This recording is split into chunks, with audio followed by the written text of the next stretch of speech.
Horas e 4 minutos, traz para você os detalhes da Operação Serôdio, como comentávamos. Esta operação que apura desvios de verbas públicas na construção do hospital de campanha da Prefeitura de Aracaju. As investigações elas tiveram início a partir da análise de um processo de contratação realizada pela Controladoria Geral da União. Olhar atento do nosso Douglas Magalhães na Secretaria Municipal de Saúde, ele que está com o coordenador do controle interno, o senhor Carlos Diego. É exatamente isso, Douglas, por gentileza, amigo. Exatamente, é com o Carlos Diego que eu estou aqui na Secretaria Municipal da Saúde. Carlos Diego, boa tarde. Polícia Federal realizou hoje de manhã uma operação, emitiu uma nota e elencou algumas irregularidades. Vocês devem ter tido acesso a esta nota da Polícia Federal. O que a Secretaria tem a dizer sobre esta operação? Boa tarde, Douglas. Então, a Secretaria, ela tomou conhecimento das informações do inquérito através da nota, porque o inquérito ainda não foi disponibilizado, né? A Secretaria, hoje, a gente tem esse contrato do Hospital de Campanha sendo auditado pela Controladoria Geral do Município, pelo Tribunal de Contas do Estado. Então, essas duas auditorias em andamento e a gente tem subsidiado essas duas instituições de controle. Procedimento de auditoria já arquivado, sem a detecção de indício de irregularidade pelo próprio Ministério Público Estadual, e a gente tem contribuído para isso. Da nota que foi apresentada, alguns questionamentos que foram colocados, a Secretaria não conseguiu identificar o indício, por exemplo, de indicação, o indício de favorecimento de empresa contratada na contratação por dispensa. A Secretaria não conseguiu identificar isso na análise formal do processo, nem tampouco nas suas auditorias que foram startadas, né? Esse processo de contratação, apesar de ser uma contratação direta pela Lei 3.979, ele veio com um rito diferenciado, justamente em razão da complexidade do contrato, do valor dele. A gente publicou no Aracaju Compras, no site, no sistema, no dia 7 de abril, essa contratação. A sessão pública foi realizada no dia 13 de abril, ou seja, 6 dias depois, numa sessão pública onde estava aberto a todo mundo, né? Diferente dos processos ordinários de dispensa, que não se tem essa sessão pública. 6 empresas pediram o projeto básico, solicitaram para apresentar a proposta. No dia da sessão, apenas 3 estavam presentes. Dessa sessão, apresentou recurso administrativo, uma das empresas apresentou recurso que foi devidamente julgado. Então, formalmente, a gente não viu nenhum indício de favorecimento. No processo, a gente não conseguiu identificar. O que a gente conseguiu identificar no processo foi o favorecimento da transparência, né? É evidente que a Polícia Federal está fazendo o trabalho dela, junto com não só agentes públicos ou terceiros, pessoas físicas, né, e jurídicas, tem a atribuição de apurar, e se houver qualquer indício, a Secretaria nunca foi conivente com esse indício, né? E a gente tenta aqui para colaborar com a investigação.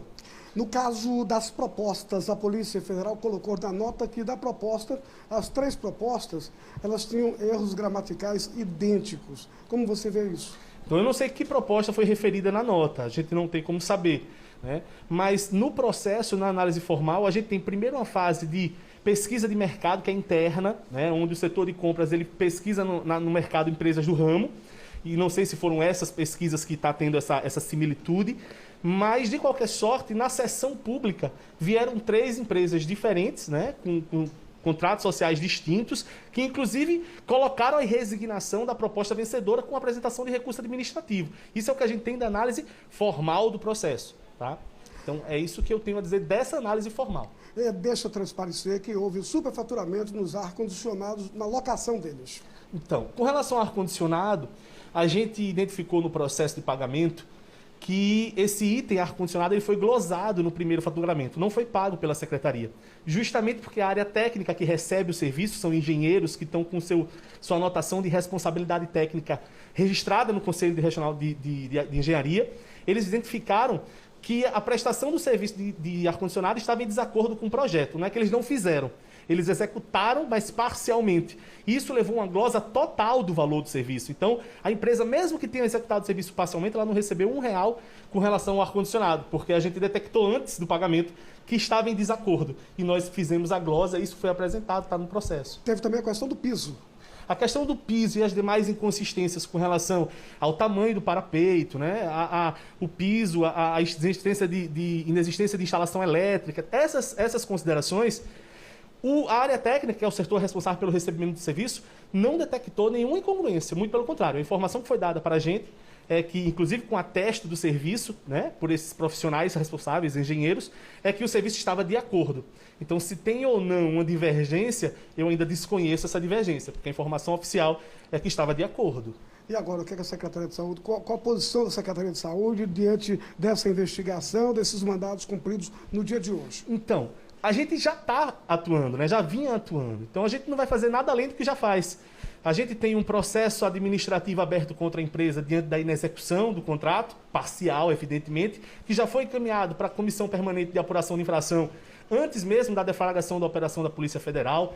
A gente já tem um processo interno na CGM, na Controladoria Geral do Município, aberto de auditoria, que está avaliando não só a formalidade do processo, mas também toda a parte do pagamento desse serviço, e continuamos apresentando os documentos que foram requisitados pelo Tribunal de Contas num procedimento que também não foi encerrado, né, mas que está sendo acompanhado diuturnamente. Então a gente vai continuar investigando e subsidiando esses órgãos para que possam ser apurados qualquer eventual irregularidade informada. Antes dessa operação, a Polícia Federal já tinha requisitado documentos?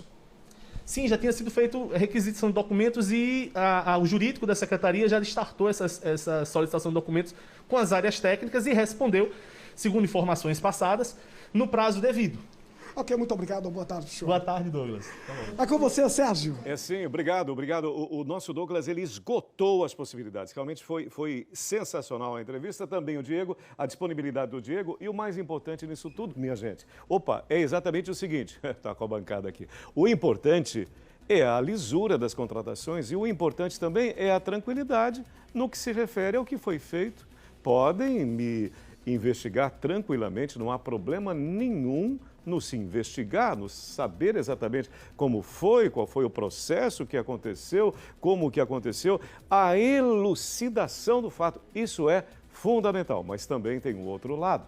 No dia 4, veja você, também observe, dentro dessa nossa neutralidade e isenção, é importante perceber o seguinte, no dia 4 de maio deste ano, o Ministério Público fez uma vistoria e aprovou a estrutura. Você me entende? Vamos recuperar essa informação na entrevista de Jarbas Adelino. Balança aí.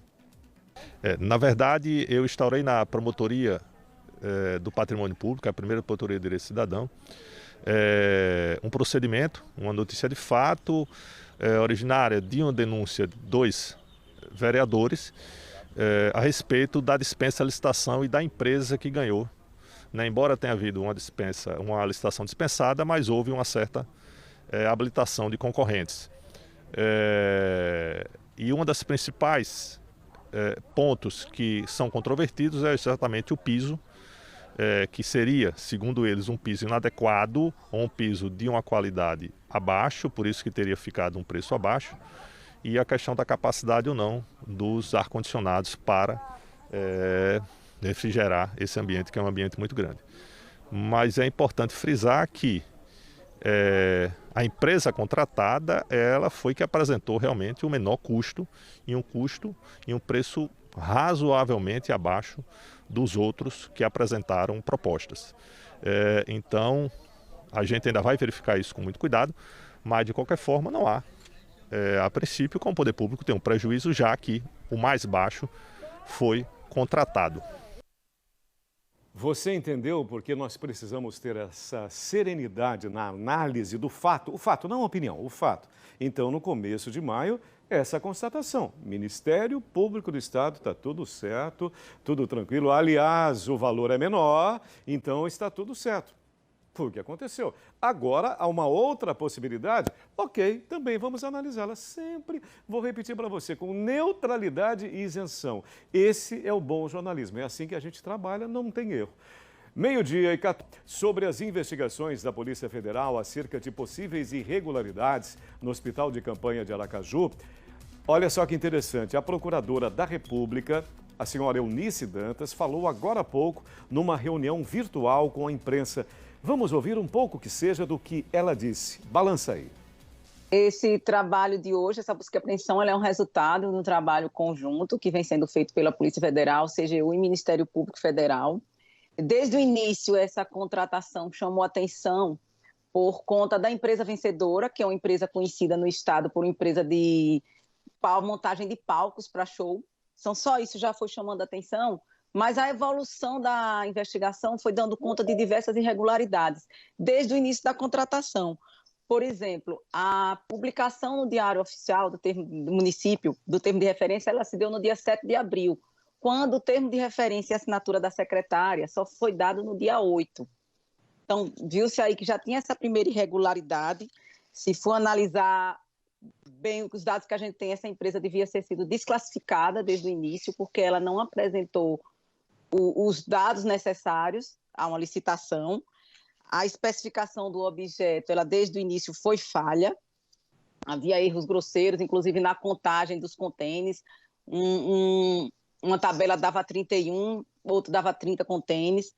O orçamento não foi feito de forma detalhada, como é exigido, mesmo a contratação emergencial, isso não está dispensado de ter. Como já foi falado aí, tem problemas da climatização, esse problema de climatização ele foi noticiado pela imprensa. Posteriormente, na licitação também foi observado que não foi apresentado o orçamento detalhado, foi pedido e a empresa Tel Santana não ofereceu, ela permaneceu sem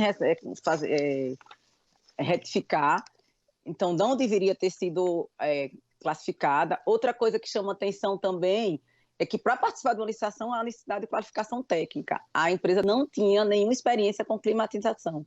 E como é que ela conseguiu obter essa qualificação técnica? Não se tem notícias. Então, todas essas irregularidades, elas acabaram demonstrando que havia necessidade de uma busca e apreensão para melhor aprofundar os fatos e verificar os responsáveis por cada etapa irregular da contratação.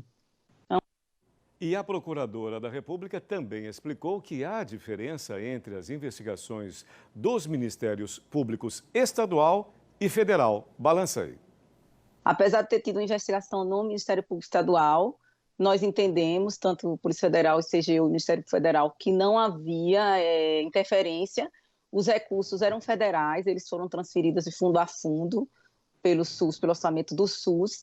Então, embora tenha havido a investigação do Ministério Estadual, eu não sei em que âmbito total abrangeu a investigação deles, mas digo que eram investigações separadas. A nossa apurava a aplicação dos recursos federais na questão, e daí que nós fomos avançando na investigação e identificando essas irregularidades. Então, são investigações independentes, a conclusão dele não altera nossas investigações, eu não conheço o teor da investigação que ele fez, que foi feito pelo Ministério Público do Estado, só garantindo que, no nosso caso, nós viemos atrás das verbas federais que estão envolvidas. E nessas nós identificamos diversos indícios de irregularidades, inclusive crimes. Isso é bom, isso é bom. Esclarecendo, entendendo bem as coisas. São 12 horas e 37 minutos, meio-dia.